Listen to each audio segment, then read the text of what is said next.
My name is Kayla Keith, and you're listening to Missing Midwest, a true crime podcast about those that have gone missing. Today's story is about a girl who got off the bus but never made it to her house. Someone knows something.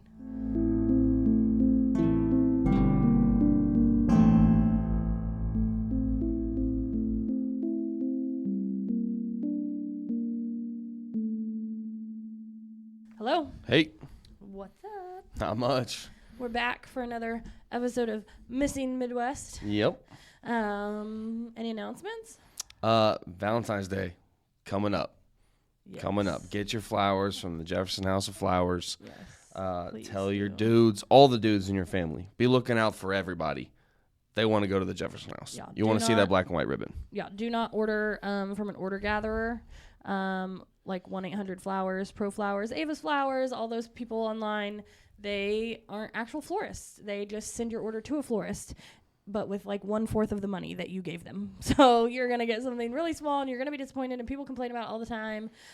Just make sure if you're in Kokomo, you call me. If you're in a different city, call a local florist. Usually when you Google it and you like scroll down, all those places have so much money and they pay to be above the map on Google. If you go below the map, you'll see like actual business names with actual addresses in that town. Call them, because that's going to be an actual florist that's going to take care of you. So I'll just throw this story out there. I don't remember which one that I used, but we got married in 2013 on January 5th. Kayla had her gallbladder taken out like 2 weeks after that. And then I had what mimicked appendicitis, so we were in the ER like 2 times. I remember Valentine's Day came very fast. First Valentine's Day as a married couple. Do you remember where the story is going? Yeah. And so I was like, holy crap, it's Valentine's Day. I'm married. Like I gotta show up for my girl here. So I got online like the night before, maybe 2 nights before Valentine's Day, and I ordered something, and it cost me like an arm and a leg to get a dozen roses. But I felt like that's what I had to do for my girl, for my new wife, you know.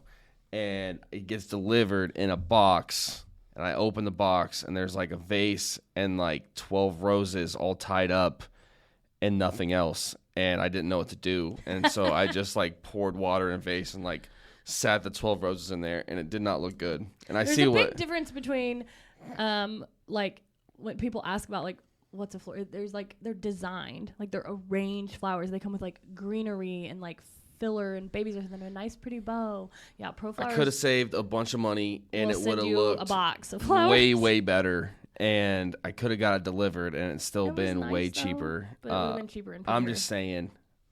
Yeah. Support your local florist. Supporting local business. Supporting us. Jefferson House of Flowers. That's who needs to. And here in Kokomo and surrounding places, that's who needs to take care of your Valentine's Day flowers. And call ahead. Save yourself the trouble. Call ahead. Call right now. Yeah, you can order now online or call us. And it'll be delivered in the morning of Valentine's Day, which is so much better than getting delivered at the end of Valentine's Day when your girl's mad at you and thinks you forgot. It's true. Just trying to look out for you guys. I'm just trying to get orders. Just trying to do your job. I love Valentine's Day. It's so much fun. I'll be there in the shop. Our whole family's there. Yep. And there's just like snacks and food, and we run around, and it's like there's literally, we're surrounded by like 4,000 roses plus all the other flowers, and there's delivery drivers running around and just bears and balloons and chocolates, and it's just so much fun. I love it. I love everything about Valentine's Day. I love the card messages. Y'all send some funny card messages. Pro tip: when you order online, we can still see those, but don't change them for us. Don't change, because it's hilarious. You do you. It's Valentine's Day. You do what you got to do. It's the pick me up that I need after working, 14 hours. Just seeing a really cheesy or dirty card message cracks me up, and then I read it out loud to my coworkers, and we laugh, and then we send you flowers. So, allegedly. I appreciate it. It's fun. Anything else? Nope, I'm ready to go. Okay. I'm excited about this case. We've been thinking about this case since November. You know what's stressful? Buying and selling a house. Just over a year ago, we were in the middle of the process, and it was overwhelming. I am so thankful that we had someone like Amber to guide us through the process. She knew what to do and when to do it. You were so concerned about pricing and loans, and I was just concerned with the colors and the layout. Oh, you remember that? Yes. Amber kept everything in mind, and we are in our dream house because of her. If you are looking to buy or sell in or around the Howard County area, you have to give Amber a call, or you can just give her a text, 765-865-1118. You can follow her on Facebook at Amber White, Realtor/Broker with Carrie Gruhl & Associates. She posts the latest listings, giveaways, and even helpful home tips. We are so grateful for Amber and all her help. So this case is starting, I told you last week. During Murdered Midwest. So our subscribers already know about this, but we hosted a podcast class, or we helped host a podcast class here at Cross America.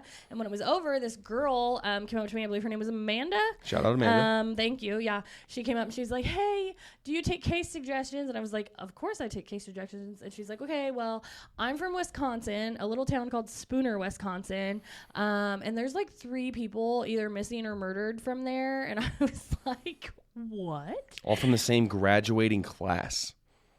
1996. They were not in the graduate. Oh, okay. No, it was not from the same graduating class. The same high school though. Spooner High School. Yeah, all with like in the 90s though.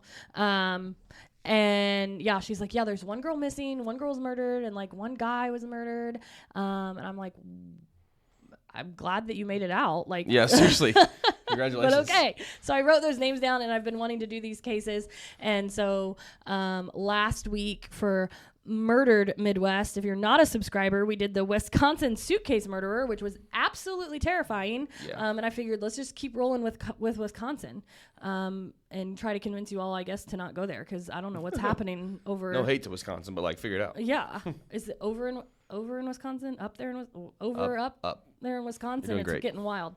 And so today's episode of Missing Midwest will correlate with next week's episode of Murdered Midwest. Yes. So these 2 names are what Amanda gave me. So these are both classmates of Amanda. Or that she went to high school with. The same high school, yeah, in the same town that these girls went to. Today's obviously a missing, and then next week, if you subscribe, you can hear the murdered case. So yeah, that's here we go. Where we're coming from with these cases. Ready? Let's do it. Listen up. If you're a small business owner like myself, you understand the value of time. There is always something to be done, and it's up to you to do it. Your business is your baby, and you rarely can trust others with it. But what if I told you that I had somebody that you can trust, someone that can save you time and help your business grow? I do. With Bo Digital, you have access to an entire team that will be there for you with marketing and advertising. It doesn't matter what the size of your budget or your business is. Bo can help you take the stress of marketing off your plate and free up your time to do more of the things you love to do with your business. Bo is a marketing company and a business partner, but my favorite thing about them is that they have become true friends. You can find out more about them and what they offer at bodigital.com. Take it from me and put a bow on it. Okay, so we are going to talk today about Spooner, Wisconsin. Population 2,482. It's super tiny. It's like Greentown. It's small, yeah, but they have $2 generals. 2? I know. Greentown's only got 1. Yay. I still don't know why Dollar General's not a sponsor yet, but we will keep trying. We are going to talk about Sara Bushland. I already told you how we got this case from, a suggestion from one of our listeners. So if anybody has a suggestion, just send them in. You can email them to us at missingmidwestpodcast@gmail.com, or comment it on Facebook or Instagram or TikTok. Shoot us a message. Follow us on all of them, first of all, and then you can message us on any of them or comment it, and we'll look into it. If it's a Midwest case, we want to hear about it. So Sara was 15 years old. On April 3rd, 1969. That's when this case started. That morning, Sara was dropped off at a friend's house by one of her stepbrothers before school had started. Did you say... I'm sorry. You said 1969. I did? You did. 1996. There you go. It's fine. I'm pregnant. I'm going to blame it on pregnancy. That's fine. I blame everything on pregnancy these days because it's easy to do. I'm sorry I threw off your groove, but I just had to correct that. Groove. You did. You were missing about 30 years. So I had temporarily forgotten that I was pregnant, and now I remember, and it's annoying. Sorry. Not a happy pregnant person, okay? It's not been fun. Okay, so Sara and her friend were planning on walking to school together, the local school, Spooner High School, from that friend's house. So they went to school that day. They were in class. Sara's boyfriend, who was a little older than her, his name was Travis Lane, he picked her up at lunchtime, and they went and had lunch together. And then Sara went back to school. She didn't skip the second half of the day. She was there. And so she was reported to be back at school that afternoon. This is where the story kind of takes a little bit of a strange turn. So she was supposed to walk back to her friend's house with her friend. But Sara told her friend that she had to go home first. She said she needed to go home. And she couldn't find a ride home, so she took the bus home. And then she said that she would be back to the friend. She would just run home, do what she needed to do, and come back to the friend's house. But like I said, she didn't tell her friend what it was that she needed to do at home. So Sara was on the bus. There was a lot of other students on the bus that day. And they saw Sara get off the bus at her house, and she started to walk up her driveway. Sara never made it into her house that day. Whoa. Yeah. Want to know what one of the best decisions I have made for myself lately is? Stanley Cleaning Company. In this season of life we are in, with kids, practices, jobs, and pregnancy, it just makes sense to have a little extra help, and in turn, a little extra time. Christine comes to my house every other week and sweeps and mops for me, and I am not kidding when I say it is the best. She leaves my home smelling amazing and literally sparkling. We thrive in a clean environment as a family, and this service is the best thing I've ever spent my money on. It saves me time and energy, two things I'm greatly lacking lately. It can be a simple sweep and mop or a deep clean, home or office. It can be weekly or monthly. It's whatever you need. Plus, it's a local small biz, and you know I love supporting fellow business owners and entrepreneurs. Give her a call or text her and let her know what you want done. 765-860-3606. So there's a lot of stories from these witnesses, which, let's keep in mind, these are teenage witnesses. Right. But witnesses nonetheless. And it seemed to be pretty, what's the word I'm looking for? Pretty Consistent? Consistent, yes. Okay. So all of the witnesses indicated that a black truck had been following the bus. Okay. One of the witnesses said that it belonged to someone that Sara used to date. But another one thought it looked like the truck of her current boyfriend. Another person thought it was the truck of someone named Steve, that Sara had like talked about before. Just like an acquaintance named Steve that drove a black pickup truck. All of the witnesses stated that they saw the truck pull into the driveway after Sara had been dropped off the bus. Not good. Red flag. However, they said that they saw Sara approach the truck and talk to the driver, and everybody said her body language was totally fine. And there was no altercation, no struggle. They said that everybody assumed by the way that she went to talk to that truck driver that she knew who it was. A few of the witnesses claimed to see her get into the truck, while other people on the bus said that they couldn't confirm if she did or not. The truck was seen backing out of the driveway as the bus was pulling away and going down the road. I mean, obviously she got in the truck if she never made it in the house, right? I mean, that's where I'm assuming. That's where I'm at. I mean, that's a good assumption. So at 4:30 that afternoon, one of Sara's stepbrothers called his dad, which was Sara's stepdad, and said, "Hey, Sara didn't come home from school." Sara's stepdad, he was actually in Minnesota at the time, and Sara's mom was away as well. In Chippewa Falls. It's a fun name. I don't know where it is or anything, but it's completely irrelevant. But she came home. At first she was like, that's fine that she's not home. She was going to a friend's house after school. Right. However, by 6:20, her mom started calling her friends, and she headed back home because she's like, where it? Nobody Sketched could find out. her. Mama vibes. Mom vibes. She started calling her friends. None of them had heard her or seen her since she had left school that day. By 8 p.m. that night, the mom was back in town and driving around town looking for Sara. She went to Sara's boyfriend's house, Travis. He had an apartment nearby. She went there. No sign of Sara. He said he hadn't seen her since lunch. She reported her daughter missing on April 4th, the next day. In 1996, law enforcement was not trained to react to missing children as they are today. And she was immediately just labeled a runaway, which I freaking hate stories that end up like that. However, they did change it to an endangered person after a little bit. So come to find out, after looking into Sara a little bit more, she had recently become friends with this group of people that were older than her, including her boyfriend, who was 21, and she was 15. Whoa. Yeah, yikes. That's a hard no for me. Travis is 21. Travis is 21, yeah. Okay. Her parents did not like this. Obviously. Clearly. Why would you? When you said apartment, I thought that's not good.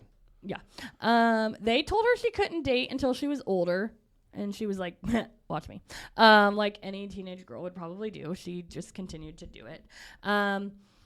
So like I said, Sarah and her boyfriend had lunch together the day that she disappeared, and he had driven her back to school. He said that was the last time he saw her talk to her that day.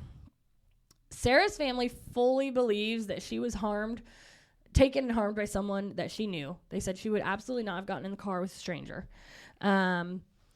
At the time of the disappearance, there was some reported tension and allegations of abuse between Sarah and her stepbrothers. And Sarah was considering moving back in with her dad and her sister in Chippewa Falls. Whoa. Absolutely nothing happened.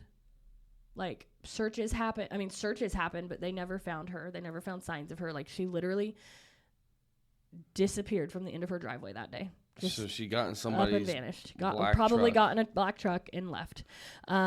They looked around. Nobody that so Travis's truck did not match the description. They looked into like all the people she knew, and nobody's had vehicles, black pickup trucks. It wasn't until 3 years later, in July of 1999, that the investigators actually came in and they did a physical search of her stepdad's property. Later in that same year, they searched a trash dump that was also on the property, and they dragged a lake in August of 2000. It was called Spring Lake. They drug it and searched it really well. They found nothing in any of these 3 searches. Again, in 2013 and 2017, they did more searches of properties, including the stepdad's property again, which leads me to believe they had to think somehow the stepdad might have been involved. Right. It's been over 25 years since Sarah disappeared from Spooner, Wisconsin, and there's absolutely nothing. Like, that's just the story of a girl that went to Spooner High School and disappeared. And I know that's a short one. I mean, I have nothing else to say. That one's a short one, but it connects directly into the next case that I will tell you about next week. Yeah, next week. I'm doing Murdered for our Murdered episode. There is another young blonde girl from Spooner that also went missing. And there are, for a long time, they weren't considered to be connected at all until a fellow crime junkie like us all she's just at home doing her thing, armchair detective, amateur web sleuth, you would say. And she started to see some similarities. And let me tell you, there are some similarities of something going on in Spooner, Wisconsin, for young blonde girls, I guess. Is there a black truck involved? In the other one, there's not. Nobody saw her go missing. But I'm there just hung up on this black truck situation. I will say that there are connections. There are definitely connections between Sarah from today and the girl that we're going to talk about next week. And so I will tie them together next week, and you can start to make your guesses, I guess. Because right now, with the information I give you today, it's like, ugh. And so next week's case, you're talking about a murder case. Yes. So this will be with the exclusive content. She was missing for a while, but then she was found. So we're really plugging hard on people to not in a good way if she's making an appearance on Murdered Midwest. Grab the exclusive murder content. Yes, if you want to hear the second half of this case, you will have to subscribe. But it's a good one. Did you know the Jefferson House of Flowers has been a local Kokomo florist for almost 100 years? Our trained designers make beautiful arrangements for literally any occasion. You can send flowers for any reason. Birthdays, anniversaries, get well, congratulations. The list goes on. We make flowers for funerals, weddings, proposals, and even proms. Let's be honest. Receiving flowers, whether you're at home or at your work, it makes you feel special. You get butterflies and you feel loved, and that's what sending flowers is all about, the feeling it creates. Call us at 765-452-8269 and let us create something special and send it out for you. Or you can stop in and see us at 4300 West, 100 North Kokomo. We always have a cooler full of flowers that are ready to go, as well as a boutique full of gifts. Shop local, support local, and send flowers. But yes, both of these girls went to the same high school, and there are some strong connections between the two. So this will be exclusive episode either 19 or 20 that you'll be listening to next week. Man. If you haven't got a subscription yet, here's an opportunity. You'll be getting some stickers and some notes from us. Again, it just kind of helps us grow the podcast, helps us stay funded. So huge appreciation for that. Yeah. So, I mean, if you have, if you're from Wisconsin, first of all, the Lord be with you. Watch your back. Especially with Spooner High School. Yeah. Jeez. If you have any information on the Sara Bushland case, you're supposed to contact the Washburn County Sheriff's Office at 715-468-4700. And we talk a lot about like the cases where the FBI says this could be solved. The FBI, this isn't one of those cases, but the police there are like, this is one of those cases where like the town knows, the people know, there's a group of people that know what happened that's covering for each other. And so they believe that it does have the potential to get solved. And so they are definitely asking, it hasn't had any movement on it ever. But they do think that like the secrets and the answers lie with people that very much in the area know. Crazy. Which if they know the answer to this case, then they know the answer to, that's the same with the next case. They also believe that they're probably, buried out there. Someone knows something. Someone knows something for sure. Yeah. This podcast is a So.Will.I.Studos production. So will I.